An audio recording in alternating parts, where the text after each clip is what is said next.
आई वडील तिथं शेतामध्ये मोलमजुरी करतात, परंतु मुलाला दर महिन्याला पैसे पोचतील याची व्यवस्था त्या ठिकाणी होत असते।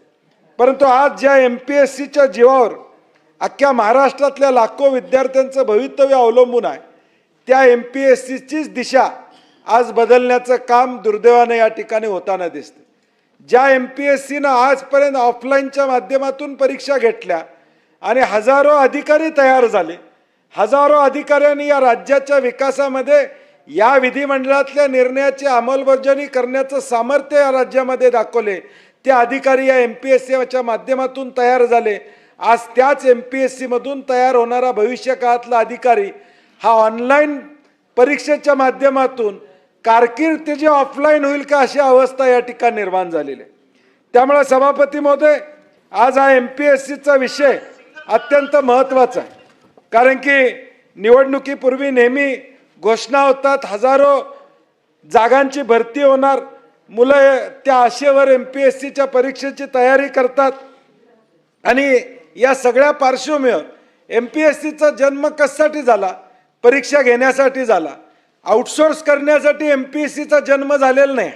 MPSC जन्माला आली, ती परीक्षा घेण्यासाठी आली, परंतु दुर्दैवाने आता आउटसोर्स करण्यासाठी झाली असं म्हणावं लागेल।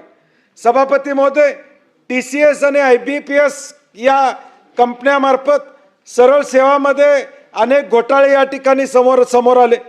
शिवाय सेंटर नीट नसणे, कोणत्याही पुरेशा सुविधा नसणे, या घोटाळ्यांना आणि असुविधांना कंटाळून या विद्यार्थ्यांनी MPSCकडे या परीक्षा पुन्हा वळवण्यात यावी अशी मागणी केली।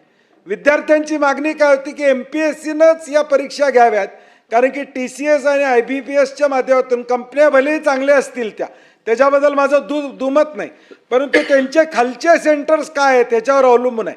भलेही TCSचं नाव जगभरामध्ये चांगलं असेल, परंतु ते कुणाला नेमतात त्याच्यावर बरंचसं या ठिकाणी अवलंबून आहे। आणि म्हणून विद्यार्थ्यांची मागणी होती की या परीक्षा पुन्हा MPSCनं घ्याव्या। त्या MPSCनं 2000 मध्ये घेतली जाणारी गट अ, गट ब आणि गट क इतर भरती परीक्षा